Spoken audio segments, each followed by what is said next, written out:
Hello! This is Reverend Don Lewis coming to you from the beautiful metaverse, and more specifically from beautiful Danville, Illinois, home of the Corellian tradition and of Gaia Thrift, where I am now. And I want to say hello to Susan Dancing Star, who was just here. It's good to see you, as always. And I want to say hello to everyone watching. This, of course, is Midday with Reverend Don. And as you know, if you follow Midday with Reverend Don, you can type your questions or comments into whatever platform you're watching on. They'll show up here in my chat room. And today is our weekly roundup of stories. And I want to say hello to Magical Mermaid in the chat room. It's good to see you, Magical Mermaid. And hello to Antonio Huerta in the chat room. It's good to see you, Antonio. And we have a couple of interesting stories this week. And one of them comes to us from Nepal. And I'm going to pull it up where I can see some of the details. Recently, about a week ago, the world's largest annual animal sacrifice took place in Nepal at the Gadamai festival. And this is a religious observance. I guess we would describe it as being Hindu. And it's a major tourist attraction in the area. And hello to Renee in the chat room.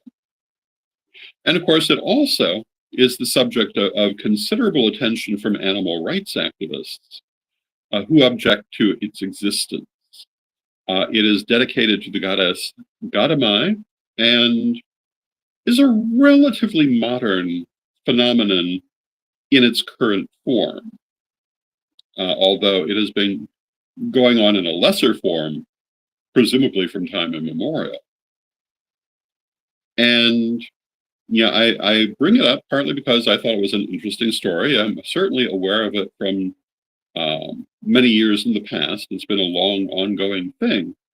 But it raises an interesting question for us to think about.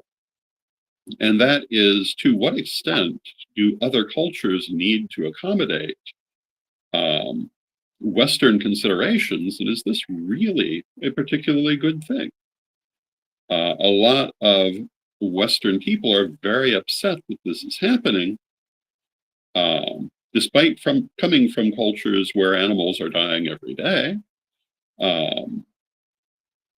And they're putting a lot of pressure on Nepal and India to try to make an end of it. And, I'm not quite sure how I feel about that. And you may have various different ways you may feel about it. And, I've made the comment that I tend to think of animal sacrifice as something that society moves forward from over time. Hello to Vivian P. in the chat room. And I would not particularly welcome seeing it brought back in traditions that have abandoned it. But, this is an ongoing culture which has been doing this for thousands of years, if maybe not exactly the same way. And I don't particularly feel good about the idea of trying to force them to change their cultural expressions in this way. I think that there are perhaps other ways, if one is bothered by this sort of festival, other ways to perhaps encourage moving forward from it, one of which might be encouraging other forms of tourism in that local area. But of course, the thing that people who are objecting to the festival are missing is the fact that it's bringing large amounts of money into a small and isolated community, which has nothing with which to replace it. And I think that very often when we who consider ourselves more advanced um, try to influence other cultures, we sometimes only look at the thing that we're seeing and don't stop to think about why it might be valuable to those people. And I would argue that if you eliminate this this ceremony, that community is going to be a lot poorer. And are you going to do anything to help with that? Are you going to do anything to help them to replace the tourist draw that this has been? And throughout parts of Nepal and India, apparently it's a big tourist draw. It's a major occasion of worship for these people. And hello to Steve Taylor in the chat room. And I'm not. I would not describe myself as a great fan of animal sacrifice. And as I say, my attitude is that it's not something that I certainly would encourage anyone to go out and adapt. But if you are part of a culture that's been doing this for thousands of years, I don't know that it's my business to tell you that you shouldn't either. I would say that you don't really need to, because if we look at those cultures, and there are many of them, including Judeo-Christianity, which once practiced heavy animal sacrifice and now do not, um, they don't feel any less in touch with their deities for having changed that practice. And by the way, if you're not familiar with it, the Bible is all full of animal sacrifice. It was only with the destruction of the temple in Jerusalem that Judeo-Christianity departed from that practice. Now, Vivian says, I don't like the tourist animal sacrifice. And I feel they should be on rare occasions and always during a hunt. I have mixed feelings too. And, I get that. And when we're talking about things that we would be doing here, I'm not really in favor of it at all. Although I will say that I don't really see the difference between this and the hamburger I may have for lunch. Because as far as the cow is concerned, it's the same thing. But hello to Lolan in the chat room. I think it's a bit of a question of, does one culture really have the right to be imposing its point of view on others? And I have mixed feelings on that too, because if you ask me,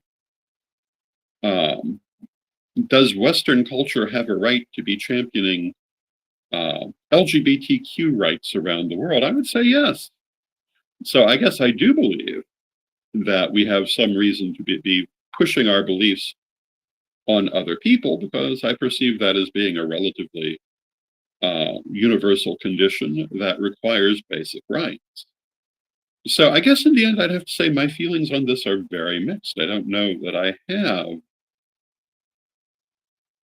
a simple, neat opinion on this ritual.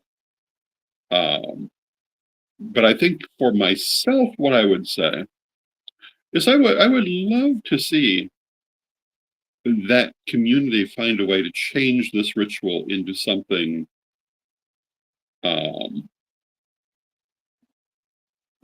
perhaps a little bit less carnivorous. But on the other hand, I am a carnivore. And so I feel a little odd saying that. Now, Magical Mermaid says, perhaps we need a summit on animal treatment. Yeah, perhaps we do, but we also need a summit on human treatment. We can't seem to agree on that either. To some extent, my attitude is we need to regulate our own practices and let other people regulate theirs. But on the other hand, like I say, there are times I don't believe that. I think this is something that requires a lot of thought on our part as we go into the future. We're in no position to do anything anyway, but one day we might be. And I think I would go back to saying that if we wanted to see a change here, and we wanted to try to make a change here, the correct way to approach it would be an economic one, because the role this celebration is playing, I think, is as much economic as religious. And Magical Mermaid says uh, they could do a theatrical enactment, maybe without slaughter. And yes, they could. Maybe that would be for the better. Um, but, I also don't want them to come here and tell me what I can do. So I don't know that I have any business going there and telling them what they can do. A Magical Mermaid also says perhaps giving the livestock to the needy. But, the thing is, I don't know that that isn't what happens. I am not intricately familiar with what they do. I know that historically, the meat of an animal sacrifice was consumed, and often by the community as a whole. What happens at this sort of thing is that there's a gigantic feast. And I want to say hello to Lolan says, if I can see it, a lot of animals are sacrificed because parts of them contain so-called medicinal or even decorative value, yet that doesn't stir the same passions as ritual sacrifice. Well, that's a very good point. And the way people look at this kind of situation can be a little hypocritical, I think, because they get upset at the idea that buffaloes are being sacrificed to the goddess Gadamai here in Nepal. But if the buffalo is being slaughtered to be made into hamburger, or to collect its some part of its anatomy for a medicinal purpose, they would be just fine with it. And for the buffalo, it's all the same. And I think that perhaps in the future, this is something we should, for ourselves at least, devote some attention to. As far as the people of Nepal are concerned, in my opinion, they need to make their own decisions, but we can express our point of view to them. I would say again, if we look at Central American pre-Columbian religion, it was full of human sacrifice. Several of these religions held that the sun would not rise in the morning without a human sacrifice, and other things that are demonstrably untrue. Many of those religions still exist today with no such thing going on. They moved beyond it. They were forced to, but they did, and adapted their beliefs and found that what they had thought was necessary really was not. And I think that for myself, that is a very important point of view. And this speaks to what I was talking about all this week, about being bound by ideas, being bound by superstitions, that very often what you think is absolutely necessary, if you just try it, you'll find is not. And that you can find other ways of doing things. And I think so often people just will not challenge their preconceived ideas. I think in the American pagan community, that can be a particularly thorny problem, but in the American community in general, that's a problem. I suppose in the world community, it's a problem. People don't like to change what they think. When they think they know, they don't want to find out that, well, yeah, that wasn't really necessary. And that makes them very averse to making changes. And I think that it's very important for us as people to always be willing to make changes, to be willing to adapt ourselves to new conditions. I think probably, if the human race has come to dominate the planet Earth, which certainly in many ways it does, if not necessarily in all the ways it thinks, it's, I think, primarily because we are so adaptive. We have been able to live virtually everywhere. We have been able to adapt to most definitely disadvantageous climates and other circumstances. And this is our great strength. And I think it's very self-defeating when we choose not to change, and when we choose to hold on to unsuccessful strategies, unsuccessful ideas, and just keep doing them because someone somewhere said this is the right way. Um, One of my favorite topics of conversation is Christian dominionism, Christian nationalism. And I would point out that this is right in the middle of that. This idea of never questioning what you're doing. And because someone thousands of years ago said, this is how it must be done, thinking that you can never do it any other way. And for us as pagans, I think as a community, we need to be mindful of the fact that there's always another way, often a better way, and that we must be willing to adapt ourselves to this. And, one of the places I often talk about that is technology.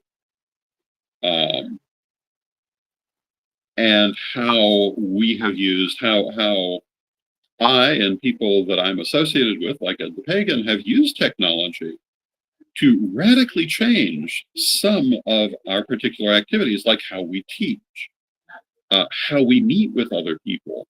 Technology has allowed us to do this on a worldwide basis that could not have been done previously. I think that is a wonderful thing.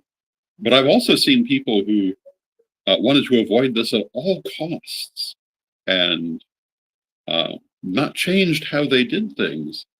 And then I've also watched them fall out of the picture. I've watched them cease to be relevant. I've watched them fall on the wayside. Adaptation, change, growth is the point of life. And it's very important for us not to forget that, and not to let ourselves be caught in superstition, that making choices out of fear rather than out of love of what we're doing, out of love for spirit, out of love for the world, out of love for each other. It's very easy to give in to fear. And fear is not an unimportant thing. It's only bad when it is unnecessary. Fear is like pain. I've heard people say they would love not to be able to feel pain. And, recently I had a little bit of a dental infection, which was giving me some pain. And yeah, I'm quite happy to be past it now. I don't know if you've noticed earlier this week, it was somewhat affecting my speech. But that infection is now gone. But I wouldn't want to not have been able to feel it, because I wouldn't have known I had it. I wouldn't have been able to get help for it if I didn't feel that pain. Fear is the same way. When we feel it, it's there to draw our attention to something. Our mistake is when we don't pay that attention and correct the situation, when we try to avoid it. One of the cards I talk about in tarot is the Nine of Swords, the ghastly nightmare card. And what I always say about it is that it's like a nightmare. When that card comes up, whatever that situation is must be dealt with, even though you fear it. But if you deal with it, it will be so much easier, because like a nightmare, it's only going to hurt you if you fall out of bed trying to get away from it. The efforts that you take to try to avoid the problem will make it worse. And that's true in so much of life. Granted, there are times when you can just step out of the way of a problem. And I am a great believer in doing that. I'm a great believer in not inserting myself in unnecessary fights. Um, if I'm walking down the street and something unpleasant um, seems to be happening that I am not a part of and have no need to be a part of, I'm not going to make myself a part of it unless someone is being victimized. Um, if two people are having a fight of their own choice, I'm not going to interfere with that because that's a problem I don't need to have as long as it's their own thing. Um, Now, if someone were victimizing someone, that's another matter. That is something you don't just step around. You have to solve that problem. You have to help it. That might be by calling 911. It might be by stepping in yourself. Um, might be by just calling them out on it. That could be enough. And knowing how to make that choice between what you should deal with and what you should not, fear is part of that. Fear is what tells you there's a problem. But giving into that fear and being dominated stops you sometimes from solving the problem. And this is part of what I've been trying to say all week long about superstition. And again, I follow Plutarch's definition of superstition, things that you do from fear of spirit rather than love. And I would add to that fear of life to some extent. I think people make what might be described as superstitious choices, often in very mundane circumstances where they're simply motivated by fear. And, people can be utterly paralyzed by their fears. And I've had moments in my life of that. I'm sure every person has. When I was younger, um, I can remember situations where I was totally afraid of certain meetings or phone calls that had to be made because I'd never done them before, and it took a lot of effort to be able to do that. Today, not so much, um, and it's a perfect example of what I'm saying. It still had to be dealt with, and to not do it only made it worse. But the reason there was fear there is to say, well, you don't really know what you're doing. This is a first time thing. And it's natural for us to have a fear reaction there and in other circumstances, but we can't let it hold us back and bind us. Um, we have to step up and do what needs to be done. I've been talking about Project 2025 all year long and really over the course of the last 30 years. Um, we're now at the point with that little part of our future that we have to say to ourselves, what can we do? Doesn't matter what we believe, doesn't matter what we think, it's a matter of what can we do. Um, and our choices range from trying to be inconspicuous to being very conspicuous, and which is the right way to go. We need to discuss this. We need to look at this. We need to consider our options. But what we need not to do is to be, oh, and hello to Binayak in the chat room. It's good to see you. And Binayak says, change is here and stand up. Absolutely. That is absolutely true. What we cannot do is let our fear stop us from doing what needs to be done. It's natural in times of change to have fear. But one of my favorite sayings comes from the House of Rothschild. And there are all kinds of conspiracy theorists out there who have things to say about the Rothschilds. But the only thing I'm going to say is they've been very successful. And one of the Rothschilds had the saying that the time to buy is when the blood is running in the street. Or in other words, in moments of chaos, in moments when everyone is afraid, everyone is concerned, that's the time when your actions will mean the most. Um, that is the time that you must step up, even though it may be the time of greatest fear, and the time when your actions can have the greatest effect in making a better world. And Binayak says, but change is in you. And yes, um, one of my most favorite of all sayings comes from Gandhi: be the change you want to see. Don't wait for it to happen. Go out and do it yourself. On a relatively mundane example of that, one of the things I often see is people saying um, that they wished people dressed better as they used to do back in the old days. I often see that comment um, in various places. Well, what do you do if you feel that way? Well, you dress that way, as I do. I wear the clothes I like because I like them and because I think that there's a positive effect from this.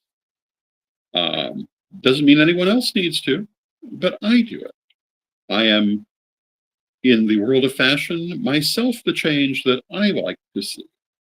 I wear what I consider to be um, aesthetically pleasing costumes, and others might choose to dress differently, and that's perfectly fine. But for myself, I am the change I want to see.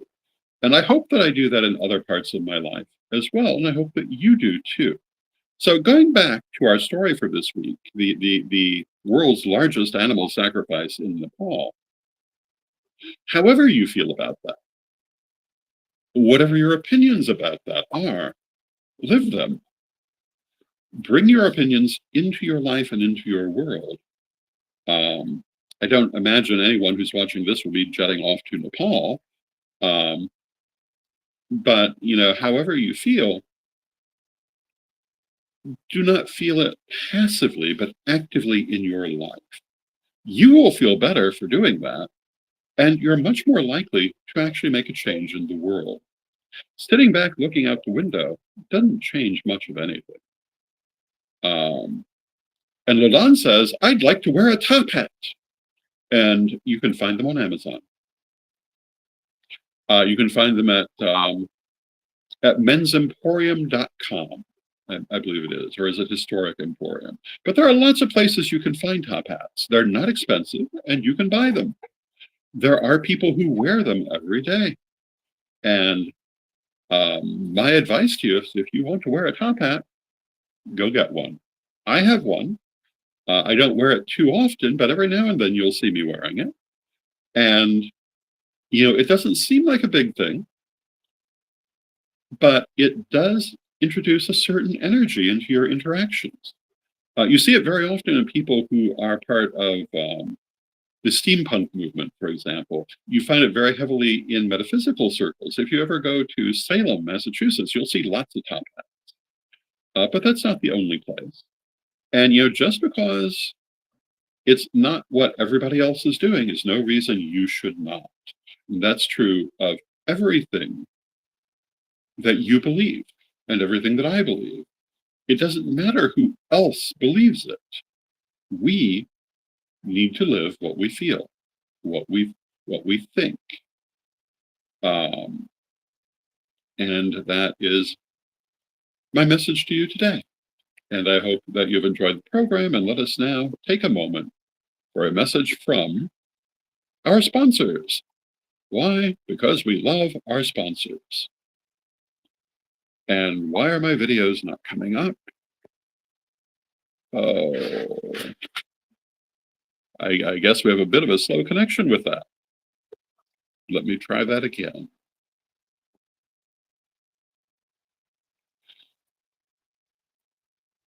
Okay, for whatever reason, Restream is not giving me the option to play our sponsors today. So let me take a moment to recommend to you our sponsors, Equinox Learning Hub, a wonderful source for education and learning, and Rev Don's metaphysical and magic auctions, through whatnot.com. Our next auction is this afternoon at 2 p.m. Central.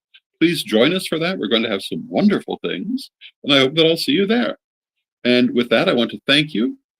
And Magical Mermaid says, I am assuming in connection to the top hat, only with an ascot. I've been known to wear an ascot. If you like it, wear it. And if you don't, don't. We have the good fortune of living in a time when we can make these choices with a relative lack of social condemnation. But even if people don't like what you're wearing, wear it anyway. And if they don't like what you're believing, believe it anyway. They don't like what you're doing.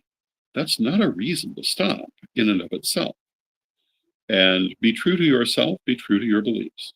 With that, we've come to the end of our half hour, and let us close with our prayer as we always do.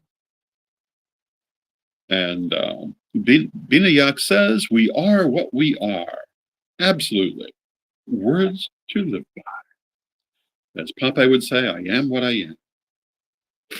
Divine Mother Goddess, Divine Father God, beloved ancestors, we thank you for all that you do for us in our lives, and we rejoice in this walk we walk together, and we ask you to help us to be our true and authentic selves, to express our beliefs through actions, to express our ideas through our lives, to express the changes that we want to see through the things that we are and do. Beloved Mother Goddess, beloved Father God, beloved ancestors, we thank you with great love, and knowing you're always with us from respect, we thank you for your presence, and may you be blessed now and always.